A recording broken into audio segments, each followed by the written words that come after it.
Ave María Purísima, sin pecado concebida. Capítulo 39. La parábola del sembrador, escrito el 4 de junio de 1945 y cifrado en Mateo 13 del 1 al 9, San Marcos del 4 del 1 al 9 y San Lucas 8 del 4 al 8. Jesús me dice al mostrarme el curso del Jordán, mejor dicho, su desembocadura en el lago de Tiberíades, allí donde está la ciudad de Betsaida, a la derecha del río, para quien se sitúa en dirección del norte. Dice, ahora la ciudad no se encuentra a las riberas del lago, sino un poco dentro, tierra adentro. Esto desconcierta a los expertos. La explicación debe buscarse en el enterramiento del lago de esta parte, que se debió a 20 siglos de tierra que ha depositado el río y a los aluviones y derrumbes que han bajado de las colinas de Betsaida. En esos tiempos la ciudad estaba exactamente en la desembocadura del río en el lago, y hasta las barcas más pequeñas y en las estaciones en las que hay más agua podían navegar por un buen espacio hasta la altura de Corosaim. El río mismo servía de puerto y de refugio en sus riberas a las barcas de Betsaida durante los días tempestuosos del lago. Esto no es para ti, a quien poco importa, sino para los doctores de dura cabeza. Y ahora escribe. Las barcas de los apóstoles, después de haber atravesado el corto espacio que separa Cafarnaúm de Betsaida, atracan en esta ciudad. Otras barcas los han seguido y muchos de los que en ella venían desembarcan y se unen pronto a los de Betsaida, que han venido a saludar al maestro, que entra en casa de Pedro, donde la mujer hace de cabeza de familia. Creo que haya preferido la soledad a vivir entre frecuentes quejas de su madre por el marido. La gente que está afuera, a gritos, pide la presencia del maestro, cosa que irrita a Pedro, que se sube a la terraza y arenga a sus conciudadanos o semejantes, diciéndoles que es menester respeto y educación. Él, su maestro, querría gozar un poco de tranquilidad ahora que la tiene en su casa, y con todo no tiene tiempo ni siquiera de ofrecerle un poco de agua y miel entre la multitud de cosas que ordenó a la mujer de traer, y gruñe. Jesús lo mira sonriente, menea su cabeza y le dice, parece como si jamás me vieses y que sea una casualidad que estemos juntos. Pero si es así, cuando estamos en otras partes, ¿estamos acaso tú y yo?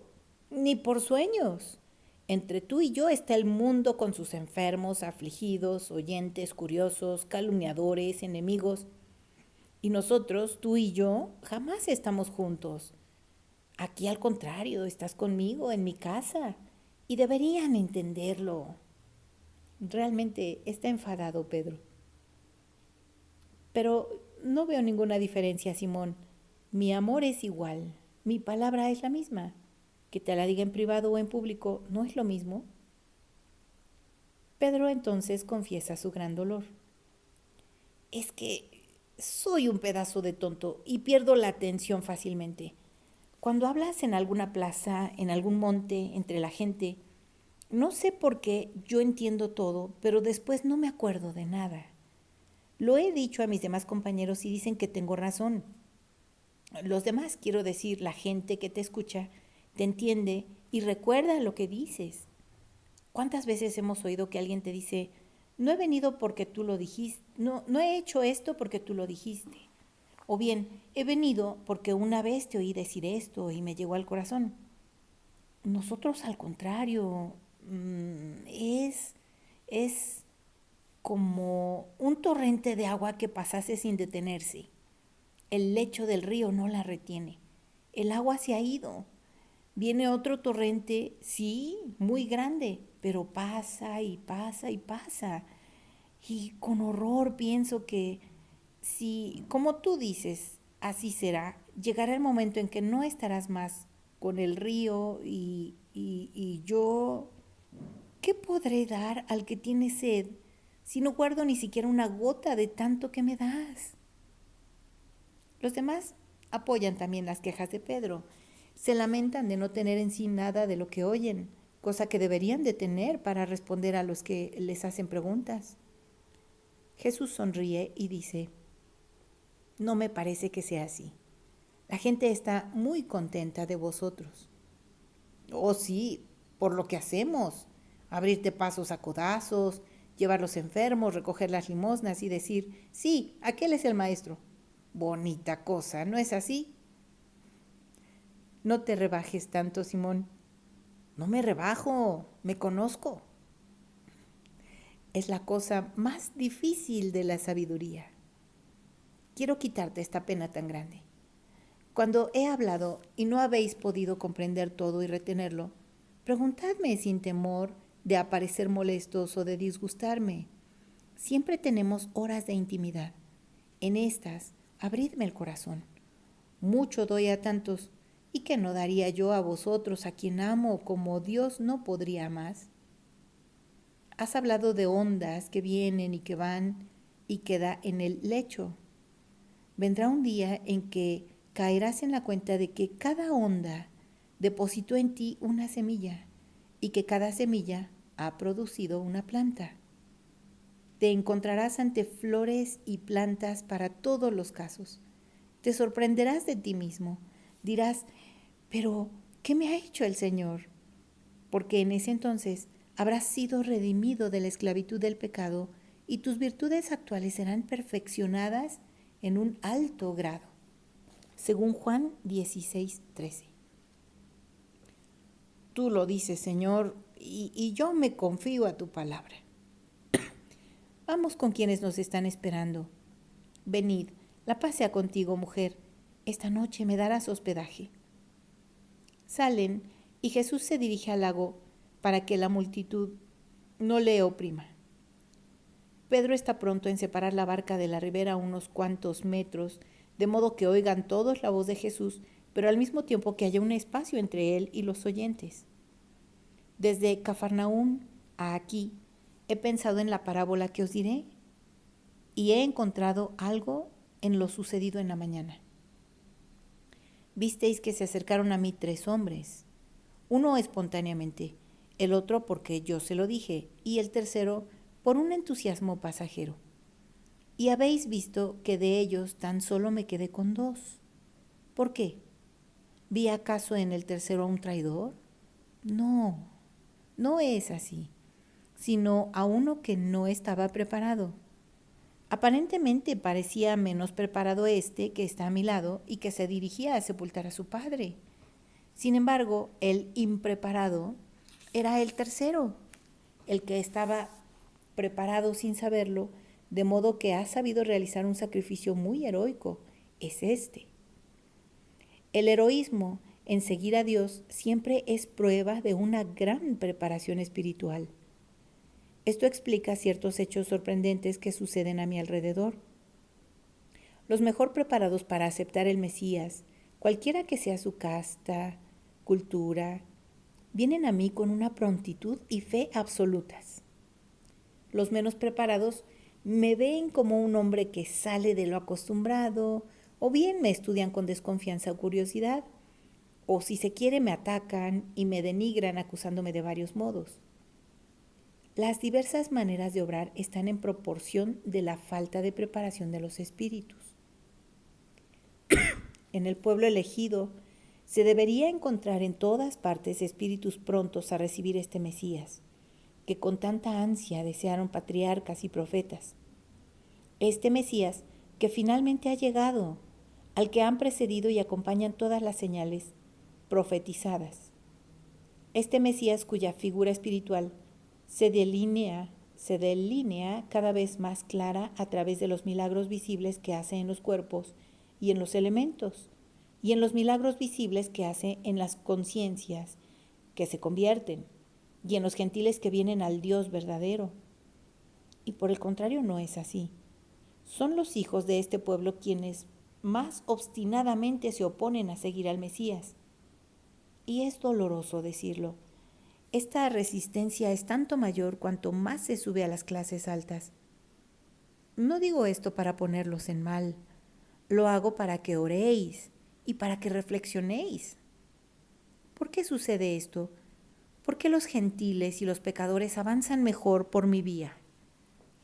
Porque ellos aceptan cuanto digo y los otros no.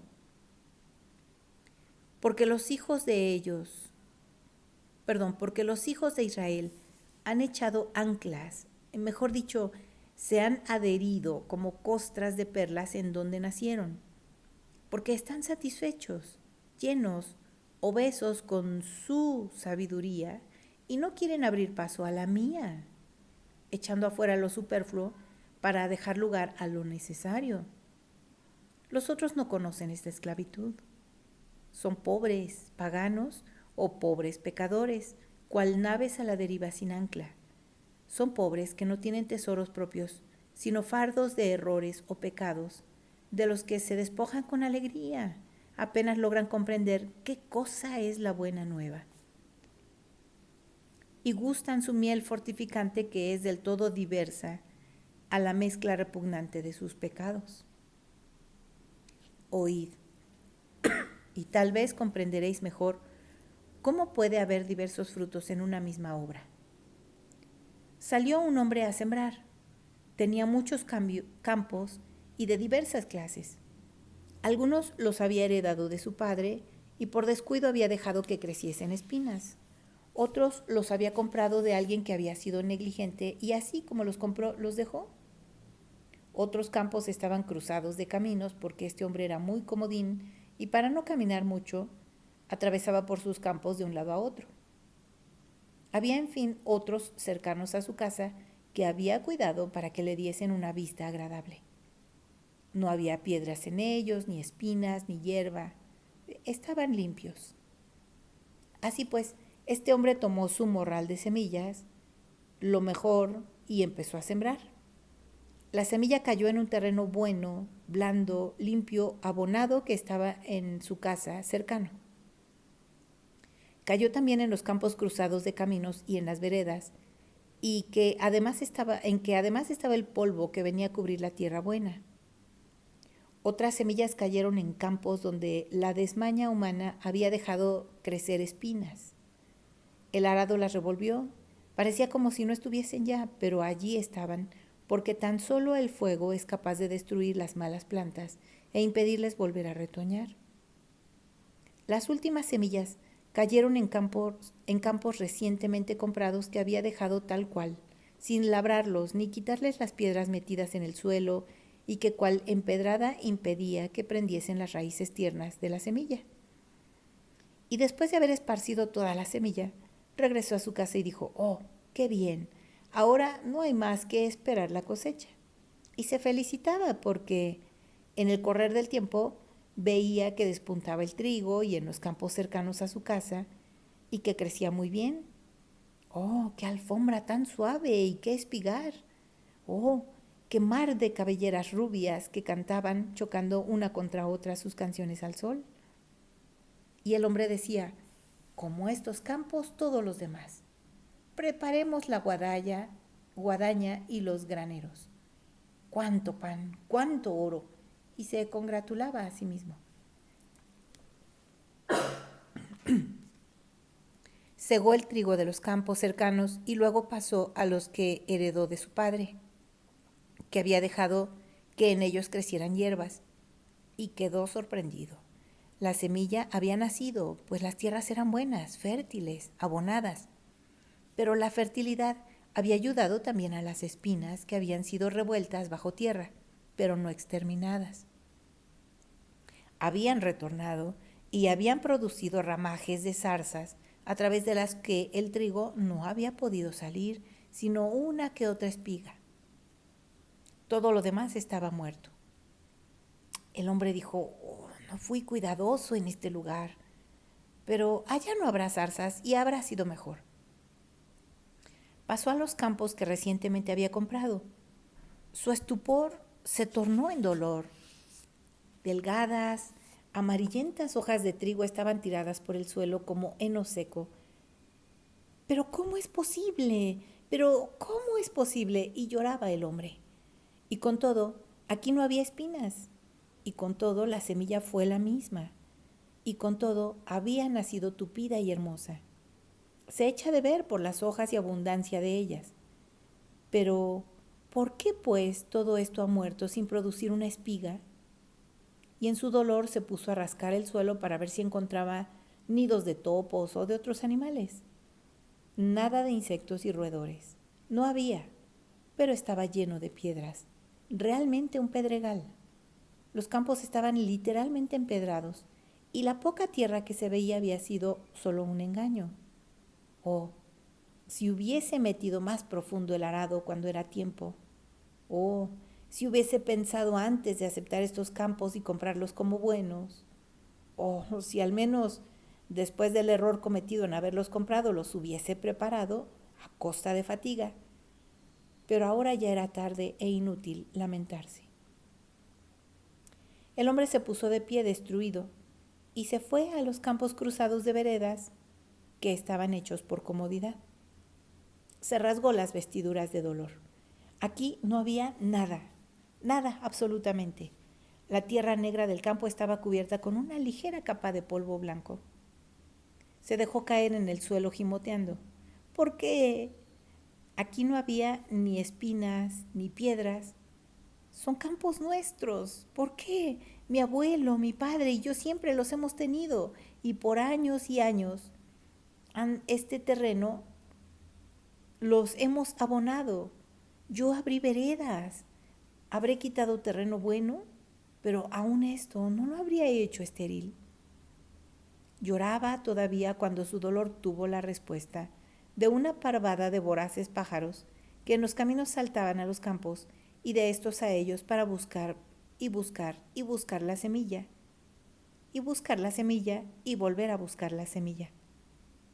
El campo, que era nada menos que una red de veredas en cuyos bordes la semilla había caído, había atraído a muchos pájaros, los que primero se comieron lo caído en el camino y luego se comieron también lo del campo, y finalmente hasta el primer retoño que pudo asomarse a flor de tierra. De este modo, la semilla, que había sido la misma en todos los campos, en algunos había producido el 100%, en otros el 60%, en otros el 30% y en otros nada. Quien tenga oídos que comprenda. La semilla es la palabra, la misma para todos. El lugar donde cae es vuestros corazones. Cada uno aplíquese esto y trate de comprender. La paz sea con vosotros. Y luego, dirigiéndose a Pedro, le dice: remonta lo más que puedas y atraca del otro lado. Y mientras las dos barcas navegan un poco trecho para detenerse junto a la orilla, Jesús se sienta y pregunta al nuevo discípulo: ¿ahora quién se queda en casa? Mi madre con mi hermano mayor, que hace 5 años que se casó. Mis hermanas están en diversas partes. Mi padre era muy bueno. Mi madre lo llora desolada. El joven bruscamente se para porque siente que un sollozo le sube al corazón. Jesús lo toma por una mano y le dice: también yo conocí este dolor y vi a mi madre llorar. Te comprendo. El arrastrarse la barca sobre la arena hace que la conversación se interrumpa. Van a bajar a tierra. Aquí no hay colinas bajas como en Betsaida, que parece como si metiese sus pies en el lago, sino una llanura rica de mieses que se extiende sobre esta ribera opuesta a Betsaida, al norte. ¿Vamos a Merón?, pregunta Pedro. No, vamos por entre estos campos. Los campos no son hermosos, son hermosos, bien cultivados. En ellos se ven las espigas tiernas, pero ya formadas, todas a la misma altura y con el ligero ondearse que les imprime el viento fresco del norte. Parecen otro pequeño lago en que las velas son los árboles que se yerguen acá y allá llenos de pájaros. Estos campos no son como los de la parábola, observa Santiago, el primo. No, los pájaros no los han acabado. No hay piedras ni espinas. Es un buen trigal. Dentro de un mes amarillará y dentro de 2 vendrá la guadaña y al granero, dice Judas Iscariote. Maestro, te recuerdo lo que dijiste en mi casa. Has hablado muy bien, pero comienzo a tener en mi cabeza nubecillas dispersas, como las de allá que se ven, dice Pedro. Esta noche te daré la explicación. Ahora estamos enfrente de Corosaín.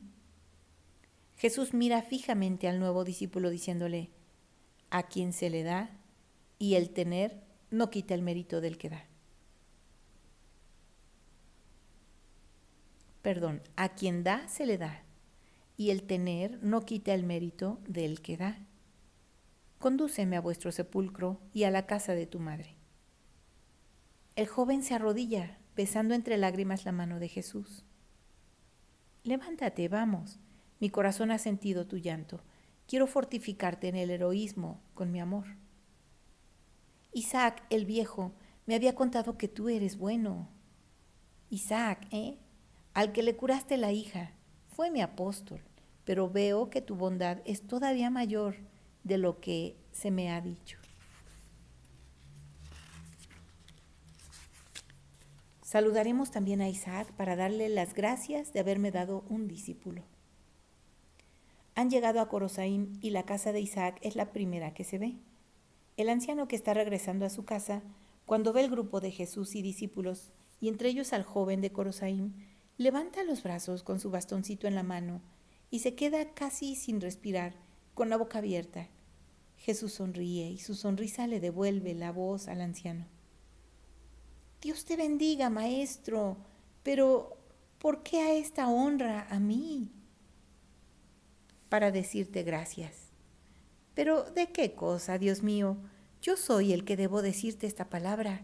Entra, entra. Oh, qué pena que mi hija esté lejos para ayudar a su suegra. Se casó ya, ¿sabes? Todas las bendiciones sobre mí, después de que te encontré. Ella curada, poco después un rico pariente que había regresado de lejos, viudo, con pequeñitos que necesitan madre. Oh, pero sí, ya te lo había contado, ¿verdad? Estas cosas y muchas otras.